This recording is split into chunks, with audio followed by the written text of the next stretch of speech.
Hi there, and welcome back to Out There, a cryptid podcast. I'm your host, Josh, here with another crazy cryptid. Each week, I come out with a new episode focused on a cryptid that I find super fascinating and weird. And if you still don't know what a cryptid is defined as an animal that has been claimed to exist but never proven to exist. Not all cryptids are supernatural, although many of them are. Some have actually become documented animals. Make sure you go and follow the podcast on Instagram at Out There Cryptids, and make sure you check out the posts I make for each episode and send some suggestions you'd like to hear. Today's episode is about a cryptid that is pretty cool, if I do say so myself, and it's one that a lot of people wouldn't even consider a cryptid because of how much they believe in it. I will be covering the infamous Hellhounds. Today, our Weird Club inductee is my sister, Jenna. She is an amazing lawyer with two of the cutest children in the world. She, like many others during these unprecedented times, has had to juggle working from home with two kids and has done an amazing job. So big shout outs and claps to her. Before we dive in, two things. One, I realized that in last episode I made a mistake. I said during the Weird Club segment that none of the witnesses had claimed to see the Loveland frog with a tail, which is not true because Matthews actually did claim to see it with a tail. So, after hearing that, you make up your own idea. I still want to believe that they're out there. Second thing, happy 10th episode! This podcast is really, really special to me for so many reasons, and I am really excited to be doing this. So, raise a glass to 10 episodes, and many more. All right, let's dive in. There are many different variations of dogs or canine-like creatures from all around the world and throughout many different time periods. There's the three-headed Cerberus in Greek mythology, Anubis in Egyptian mythology, and even the Grimm in the Harry Potter series. They even based Cujo off of this legend. All these are just a small handful of how many different tales there are. Some are very similar to what dogs look like today, others are half human. But in the case of hellhounds, they are usually described as a massive canine with black fur and with a great amount of strength and speed. Even some ghostly characteristics in certain cases, like the ability to appear and disappear out of thin air. But the thing that stands out to those that see them are the red, or in some cases, yellow glowing eyes. One of the most common legends says that they guard the entrance to the world of the dead, meaning graveyards or any other type of burial grounds. According to European legend, if someone stares into the eyes of the beast 3 or more times, the person will die. Even sometimes just seeing a hellhound or hearing its howl could lead to death. But in England, hellhounds sometimes go by a different name, a name that has many different sightings of its own. Black Shuck has been around since the 11th century. That's right, since as early as the year 1001. The first account was from the century Peterborough version of the Anglo-Saxon Chronicle, which was basically the newspaper of the time. It talks about how a trusted source had seen a pack of black dogs with saucer-like eyes being led in some sort of hunt by men on horses. They were going through the woods between Peterborough and Stamford in England. The next most famous account was in 1577.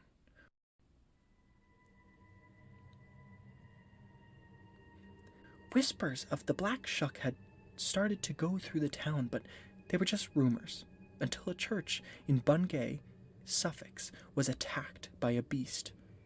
Reports said that a snarling beast broke into a church, rampaged through the congregation, and bit the necks of 2 people.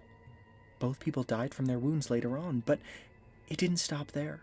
The same beast targeted another church, this time killing a man and a young boy before setting the steeple of the church on fire. The fire was so bad that the entire steeple collapsed on the church. There were parts of the church that didn't get destroyed, though. One of which was the door that the beast entered through. On this door were claw marks that looked like they were scorched into the wood. It is even still visible to this day. Now, there was a set of remains found in a shallow grave near one of the abbeys in England that had reported sightings of a hellhound about 500 years ago. The archaeologist estimated that the creature stood more than 7 feet tall on its hind legs and weighed about 200 pounds, which would be a massive dog. But they also concluded that they believed it was just a pet from either someone nearby or of the abbey. Could it be that there have been remains found like this that just keep getting classified as a big dog? So, around this time is when people started to believe that these hounds must be from hell. I mean, attacking people in churches doesn't seem like the most holy thing, but hellhounds were later reported to have appeared at the 17th century witch trials in Salem, Massachusetts. And in most of these tales, they believed they were the first to have seen hellhounds. There are an endless amount of origin stories, but some don't depict the beast as evil. In Littleport in Cambridgeshire, a canine apparently rescued a local girl from an attempted rape by a friar. The dog died in the struggle to save her, and its spirit is said to still roam the countryside. There is another famous tale that has been linked to the hellhound. It's the tale of the beast of Gévaudan. 1764 to 1767. Approximately 100 men, women, and children reportedly fell victim to la bête du Gévaudan. The first fatal attack was on June 30th, 1764. A 14-year-old girl named Janine Bolette was tending a flock of sheep when she was killed. But this wasn't the first time someone was attacked. The first one occurred about 2 months before, while a young woman was tending to her cattle. She was attacked by a creature like a wolf, yet not a wolf, but she was able to escape because her herd defended her. But the attacks continued throughout the summer and into autumn. Some believe that there were more than one due to the sheer number of attacks and victims. On October 8th, 1764, just hours after a mauling, the creature was spotted at the Chateau de la Baume, apparently stalking a herdsman. The hunter who spotted it followed it into the estate's woods and flushed the animal into the open. They shot and hit it, but after a fall, the beast rose and ran off. At this point, newspapers all around Europe and even America heard the stories, and it became one of history's first media sensations. The court of King Louis XV had had enough and sent the royal hunters to kill what was killing innocent men, women, and children in France. Then, on September 20th in 1765, the king's 71-year-old gun-bearer and his nephew shot a large wolf near an abbey, which was assumed to be the beast. They collected the reward money and honorary titles for the capture of the beast. The wolf they killed was even stuffed and sent to the royal court. But the attacks began again in December. This time, the royal court decided to ignore the new attacks. They insisted that the beast had already been killed. It took an outbreak of attacks in early June 1767 to organize a hunt. On June 19th of 1767, a hunter shot a wolf on the slopes of Mount Mouchet. When an autopsy was performed on the wolf, human remains were found inside its stomach, and it apparently had non-wolf characteristics, as described by witnesses. That is when the attacks ended. The beast of Gévaudan was very consistently described by witnesses. It was said to be something other than a typical wolf. It was as big as a calf or even a small horse in some cases. Its coat was reddish-gray with a long, strong panther-like tail. The head and legs were short-haired and the color of a deer. It had a black stripe on its back and talons on its feet. It would ambush the victims and grab them by their throats. The wounds found on the bodies were typically to the head and limbs, but with the remains of 16 victims, they had reportedly been decapitated. Many people at the time, even scholars now, believe that it was just a wolf. But that wouldn't explain how the creature was able to survive a gunshot. Like I said, there are literally thousands of stories from early England and colonial times about hellhounds that it would take way too long to tell them all. But what is interesting is that the creatures are still being sighted to this day, and not even just in England. A map of sightings made by photographer and researcher Nick Stone shows that there have been sightings in most of the countries in Europe. from as far north as Finland to the southern tip of Greece, and everywhere in between. What isn't featured on this map is the sightings in America. There is apparently a different breed of hellhound that is thought to roam the forests of Kentucky. This one is less related to religious places, but does wreak havoc on livestock in the area.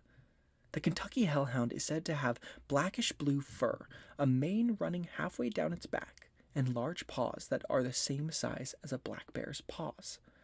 Now, what's really cool is there was footage caught of something that people believe is the Kentucky hellhound, featured on a show called Mountain Monsters on Destination America.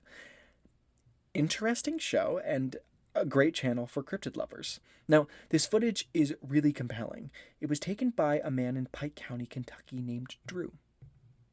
It is super creepy, first off. It looks exactly like what people describe the Kentucky hellhound to look like. The creature comes out of an abandoned shack or something within the forest, and it slowly just walks away.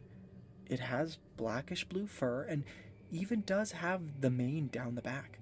It looks massive. To me, it's too tall to be a bear, and its legs are too long and skinny. And also the body shape is completely different from what a bear would look like. The snout is much more canine-like looking than a bear. The team takes some measurements of this shack that was in the footage and estimates the creature to be around 4 feet tall and about 7.5 feet long. The Black Shook was even investigated by the famous demonologist Ed and Lorraine Warren. They went to investigate after a string of livestock deaths in England. The Warrens agreed that the deaths were caused by a hellhound. They were able to bind and contain it to a book. Then they took the book back to their home, where they had it blessed and locked in their Oculate Museum. It was even featured in the most recent Annabelle movie, Annabelle Creation. Now, I have a Reddit story, which I know everyone loves. This one was posted last year, but it's unclear what year the sighting happened during. I read a couple from Reddit, and this was my favorite because it sounds very genuine to me and holds some factual weight due to its proximity to Kentucky. Here's what they wrote. I was probably 19 or 20 when this happened. I've always believed in the supernatural, even beyond ghosts and spirits. My mom, who is, in her own words, sensitive, has some issues with that. She thinks ghosts are natural and plausible, but hellhounds, etc., are too Hollywood for her. This point of view was somewhat changed, however, because she witnessed this with me and hasn't been able to explain what she saw. I live in Tennessee in a really small town that I don't feel comfortable disclosing the name of because it's that small. It's about 70 or 80 miles from Nashville, to get an idea. There's always been weird things that happen in this town. There's so many houses that are just accepted as haunted. There's streets with a few ghost stories attached, but as far as I know, the street I saw the hound on it hasn't had anything of the sort. The street is literally only one over from where I live. There's a crossroads there.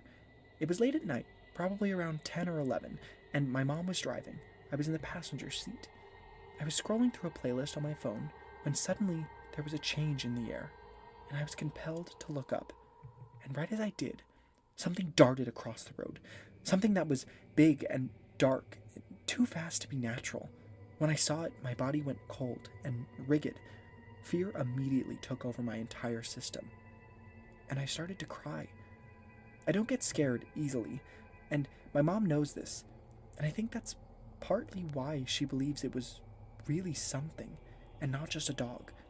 I was shaking and still crying as we entered town, and my mom pulled over in the safety of a gas station's lights so that I could try to calm down.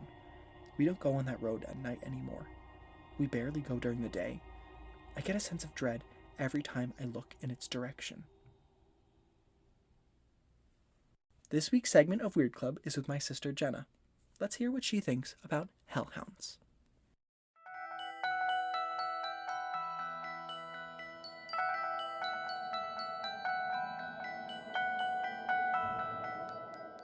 Hello, everyone, and welcome to the Weird Club segment of the show. You're already laughing. Today is a special episode as well because my sister Jenna has joined me here. Hello, Jenna. Hi. Okay, Jenna, where do you fall on the line of skeptic believer?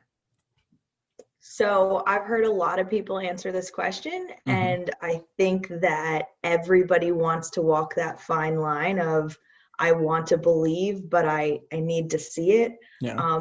I actually think I'm a believer that needs a Yes. little bit of evidence to get there. Right. Just like a Um, little smooch of evidence. It's fine. right, a little something, something, because an urban legend is, a hell of a drug, Sure. and we can't just believe everything we hear. Right. For But I sure. think that to think that we know everything that exists in this universe is a little pretentious. Mm-hmm. So I'm going to give them the benefit of the doubt, and I'm going to say believer. Nice. That's good.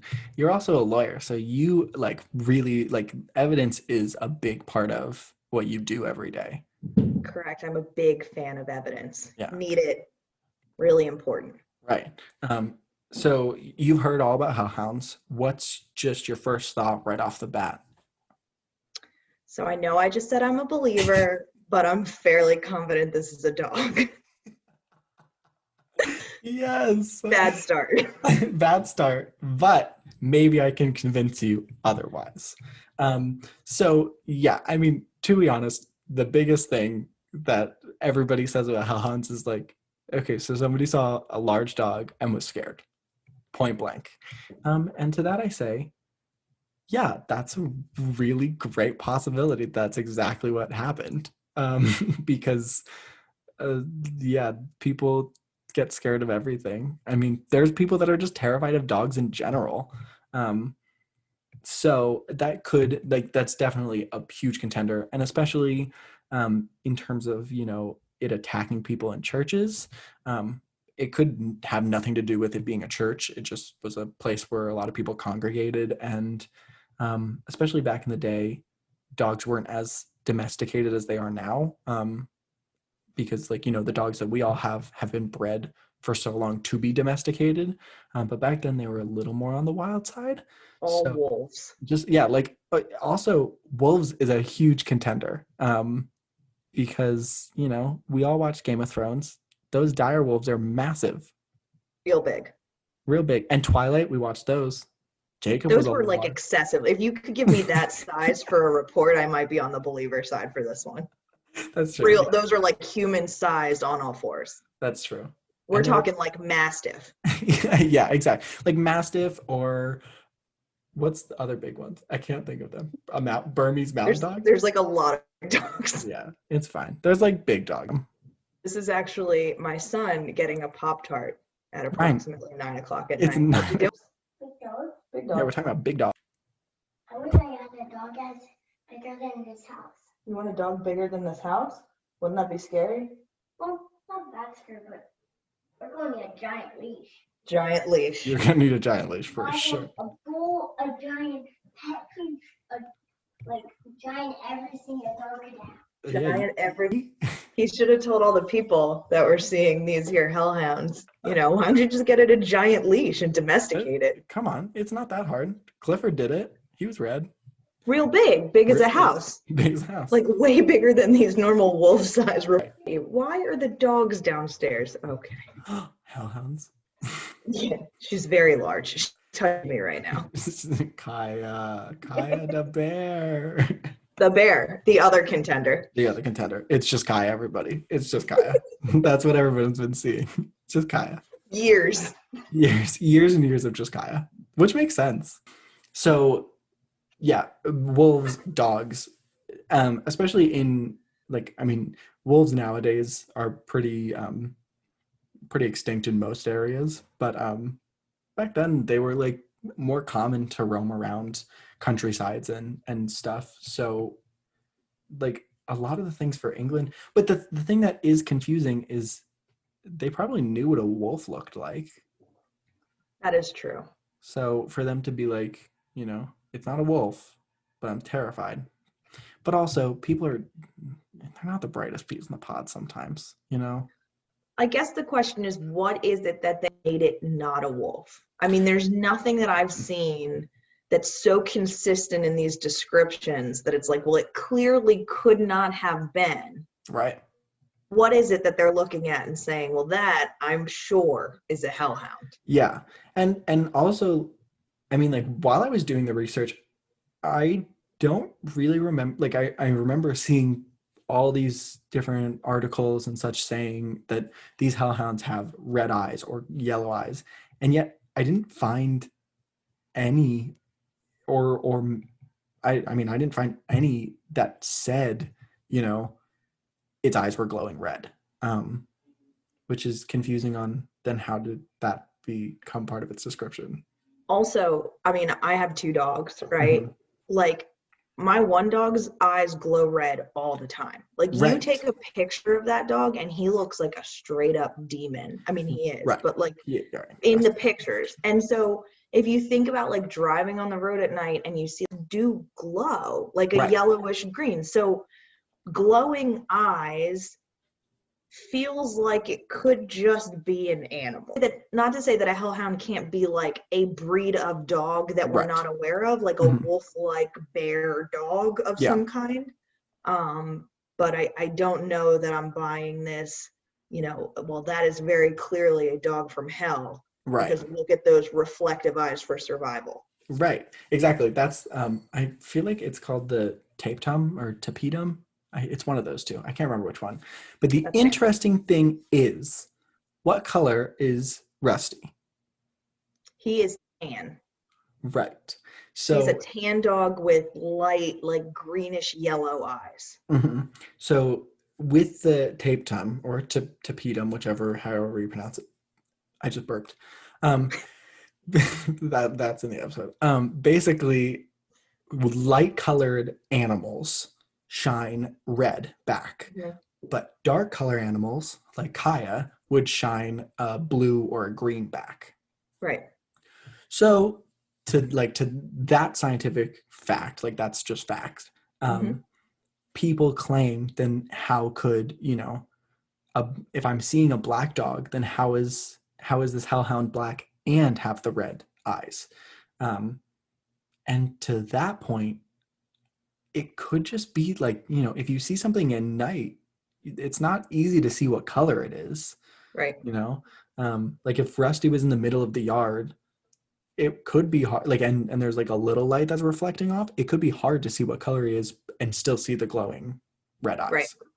Um, Well, I mean, I think any figure in the dark looks black, to be right. clear. Like if Yeah. you're seeing Like the it's a outline shadow. of something and it's dark out, it's gonna look black. You need light, actually. That's Right. also science for the light to show the color of the object. So Right. we could be working with a tan wolf. Right. Exactly. Like, yeah. And also I guess back then too, I mean, dire wolves are obviously extinct now. Um, I'm not quite sure like when they went extinct, but you know, back in 1001 or like the 1500s, there could have been either a few left behind or even just bred with other wolves so that they were bigger. I think Because the animals were just bigger back then. yeah, I Like agree. bugs and dinosaurs, like I think they just keep getting smaller. Yeah, until they're just like just gone. um, but the thing is that with this Kentucky one, we have video evidence to look at. Um, what are your thoughts on the video first off? I want to preface this by saying that I feel really bad that I said I was a believer to start because, like, that is a straight up video of a bear. Have you seen a black bear? I know I'm bombing on the. Get me on another one of these where I actually Yeah. believe. Claims to be a believer and then it's like this is fake. I said with a scintilla of evidence. Right.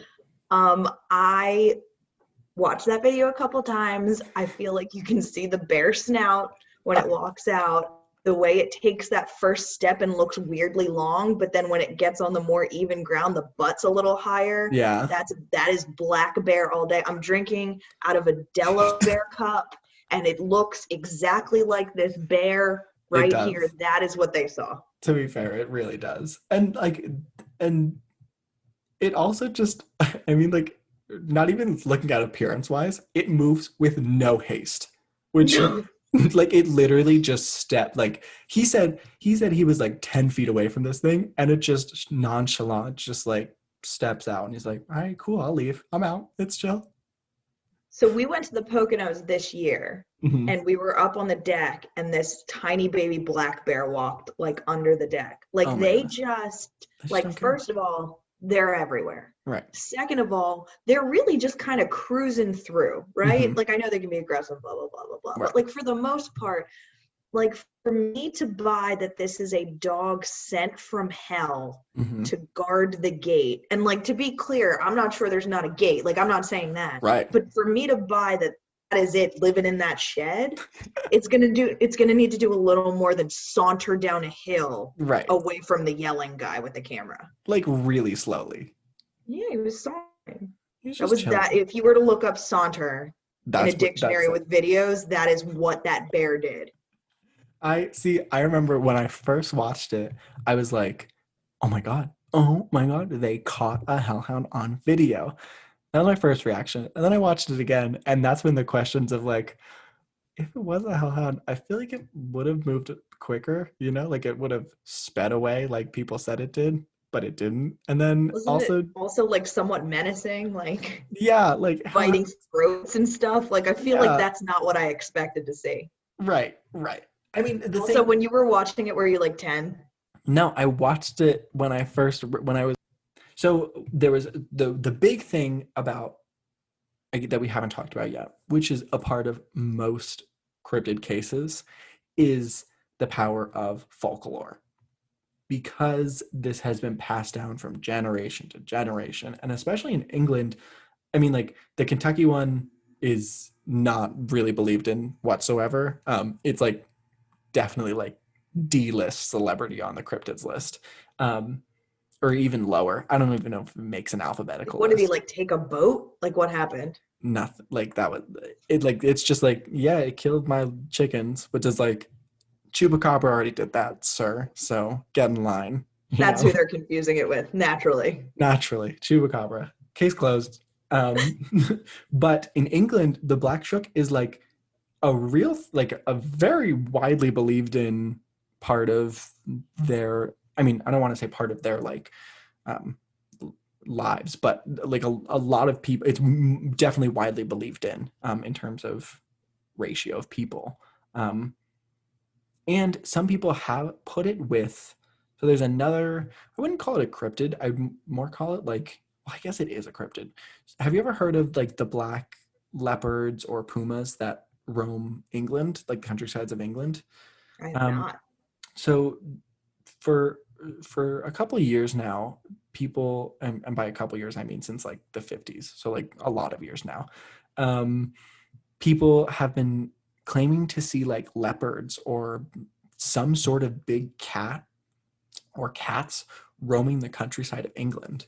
And there's like there's some, I'll probably cover it, but there's like some real weight to it. There are like tons of videos, tons of pictures, and although that video of the Kentucky one is obviously a bear, this one is like obviously a big cat. Like it's almost as if it was shot at a zoo. But anyway, people have been saying that people are like, oh, you think you saw a hellhound? No, no, no. You saw the other cryptid. Classic mistake. Classic mistake. And they're How does that keep like, happening? oh man, another cryptid. Oh.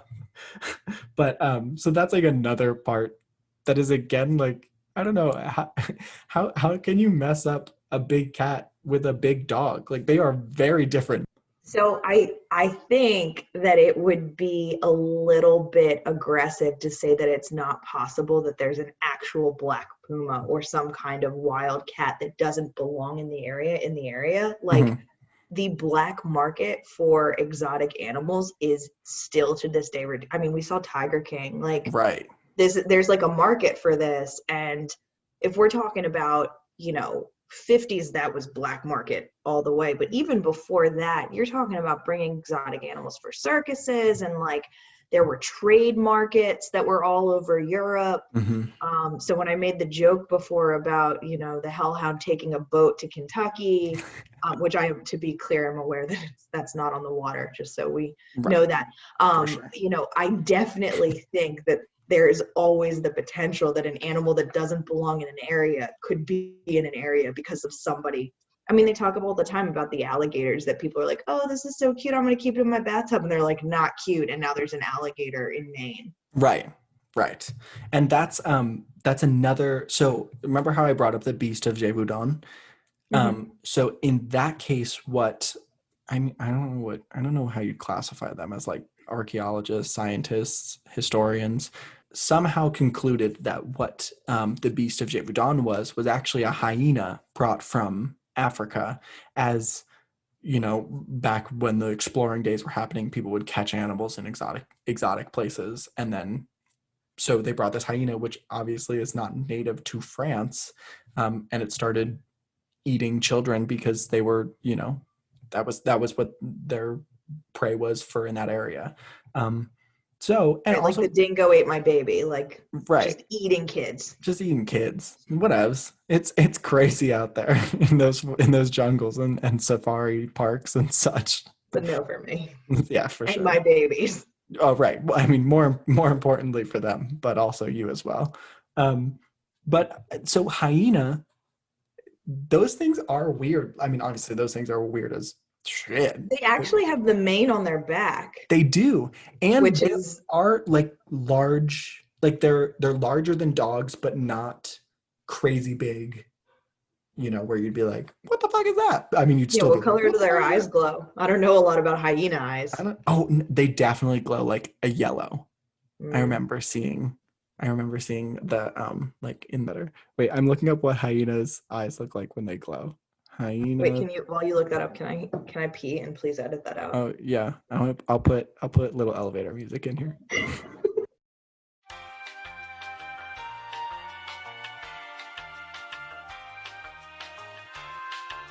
Okay, what was the I last thing think we we're said? doing great. And we are doing phenomenal.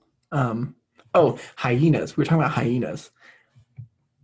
Well, to everyone listening, we just Googled what hyenas' eyes look like, and they glow yellow. So Yellow. a contender, possibly. Also, I discovered that are pretty cute and would, like, want to pet one day. That'd be fun. I do not recommend it. But, like, in, like, a kosher area, you know, where it's like a mutual, like, What are you gonna, like, respect. ask the hyena for consent? Yeah, but if it doesn't say yes, then you don't, Right. because That is you just need a good yes. lesson. I'm glad we're gonna put that PSA out there on your I just podcast. I feel like I feel like I feel like I don't know. I think that maybe when I went into writing this episode, I was like, oh my gosh, like because I kind of plan out the episodes in terms of, like, I put a fake one here and there, but then I put it in between real ones, or like ones that are candidates for real. And I put this one in being like, all right, cool, real, we're into it. And then I started doing the research and I was just like, um, less real. Like, I was like, I don't know. So I've listened to all of the podcasts that you've done so far, and here's sort of the thing that I always look for when you're talking in your weird club Mm-hmm. about whether people believe it or not. You're looking for identifications or sightings or reports that are consistent, that are similar, Right. that have some independent value that the other person didn't know. I mean, that's Right. what I talk about. That's what you're looking for in trial. If you're trying to present two cases together, that's what you need. Once something turns into urban legend, Mm-hmm. once it is out there and people are looking for it, inherently the credibility of people that see it comes down significantly because Right. they're looking for it. So, you know, when you have the cases of the groupings of sightings in locations in 3 days that are not highly publicized, Yeah.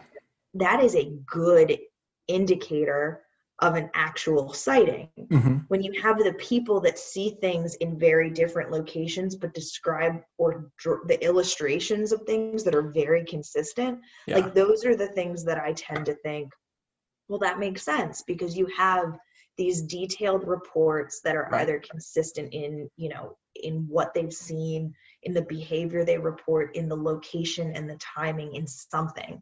Like, I didn't see that here. Yeah. Like there's nothing in these reports that is like, oh, what a weird out there fact that these two different people said. And so that to me makes me think, because this started a long time ago, right? Like the Right. reports of this are like real long ago. So like it was an urban legend Yeah. before most of the reports. And once you have that, you know, maybe you got some weird bear in England, or like Mhm.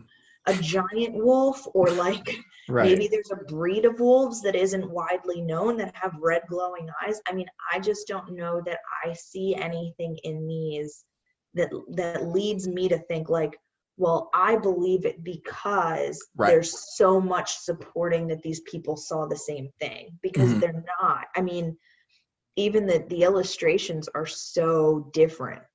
You know, Right. one looks like it's straight out of the Hunger Games. Fiance did it a little bit better. And then the other one, like the Black Shook, just looks like a, you know, like a little mutt. He's got some like mangy back hair, you know? It's like, Just chilling. and the concept of like, you know, he came into a church and bit people in the throat. Well, first of all, like predators biting throats is pretty standard. Like Yeah. that's sort of a It's like, go-to. that's how you get them It's down. it's how you kill prey. I mean, Right. I'm not a wild animal, but I've seen enough, you know, documentaries and Planet Earth to Mhm. know that Great. especially, you know, wolf or dog taking down a throat Mhm. is not something that, you know, strikes me as rising from the depths of hell. Right. I mean, in the moment, like if I was the one being bitten in the throat, like I'd be like, oh, you came from hell. This Right. is hell. Like I get that. Yeah. But you know, I think it's come into churches, or even the one where she feels like this dread or this, you know, sense of doom. I mean, first of all, I think that's a panic attack, Right. probably. Like, Right. But it's, you know, I don't see anything in these sightings, despite the fact that there are so many, that mhm. leads me to believe that this is not just people saying, oh, look at that big red eye or yellow eye, glowing giant dog Mhm. / bear. Well, now I've seen a hellhound. Right. Like what's like, and maybe I'm wrong, but what's consistent among any of these reports? Mhm. Like, you know, in Bigfoot or Sasquatch cases, there are so many different species of Bigfoot and stuff. Um, but with this one, I don't know. It just seems like Kentucky. Like, why that state? Like, nothing's ever happened there. Why would the Hellhound go to Kentucky and then start breeding on its own? Like, first of all, nobody's really like, let's go to Kentucky. Kentucky. It's like, I think if you're born there, like it's probably very nice. Right. But I don't think that like they're like, I've seen the beautiful hillsides of, you know, England and most of Europe, and now I would like to immediately go to Kentucky. Right. Like, that's not the American dream, but, you know, do what you I got to mean, if do, I you've seen guess. 90 Day Fiance, like that's how it goes, but Right, right. TLC sponsor me. Love that channel and do more crypto stuff. No, I'm kidding. Yeah, I'm like kind of I'm like a little bummed because I like I wanted to believe in this one so badly, but it's it, and I guess like, you know, in terms of like the history and like ancient Egypt with Anubis and Greek mythology and stuff, I don't even know how to go about touching those parts because, you know, they had their own ways of thinking. Plus, like, I've seen Ancient Aliens enough to know that people think aliens were involved, and that just seems like a whole boatload of information I have to unpack there. But in terms of like, you know, Black Shuck and everything, it just sounds like a misidentification in like the scared way you would do yeah. it And at the I moment. think like probably a combination of a misidentification and a very widely populated urban legend, and Right. especially when you put in the religious component. Yeah. I mean, like think about all of the things in, you know, in legends from different tribes, from different Hmm. cultures that say like, if you see this, like you will die. Right. That's like a very common thread. Yeah, in there's the a lot of way- things you can't look Right. at. And so, the concept that this is something that people learn, and whether it be something you grew up with, like is like sort of a fairy tale folklore sort of growing up story, or like, a religious sort of, this is something that has happened in the church and this is the devil incarnate, Right. I just feel like when you get into those territories of these, everybody has heard this story. Yeah. Like now we're talking about like Krampus, you know what I mean? Which is an excellent Great movie, film. by the way. Great film. My favorite holiday film. But I just feel like at that point, like you lose the credibility of the people that report seeing it. Right. Because they're looking for it. And it's so widespread to me that I'm more inclined to believe that there's some like big ass wolf in Europe Yeah. that we haven't quite discovered, that maybe likes a good sermon. Religious folk too, Likes that church music. And maybe it is guarding the gates of hell. Like, right. I just don't have enough to get there on this one. Yeah. I also, like, no one reported seeing a gate to hell, so there's that as well. Or is there any like hell-like things? I mean, I feel like there would be some residual, I don't want to call it like hell leakage, but like, right, for sure. Does anything else get out the door? Well, I mean, in the famous... Are they guarding to keep things in or to keep us out? I think, honestly, it's probably to keep us out. Because, I mean, like who's trying to go? Like, I'll probably end up there, but like, who's trying to get there? Well, I mean, I don't know. It seems like sometimes when you're on Earth and like, when there's a pandemic going on, sometimes it's like, would it be better down there? Like, it's been a rough year, but I think I'm still not fighting a giant dog to get into hell. Dover demon, though, I'll take that guy all day. Oh, that thing. So little. It's a puntable demon, according to love that line.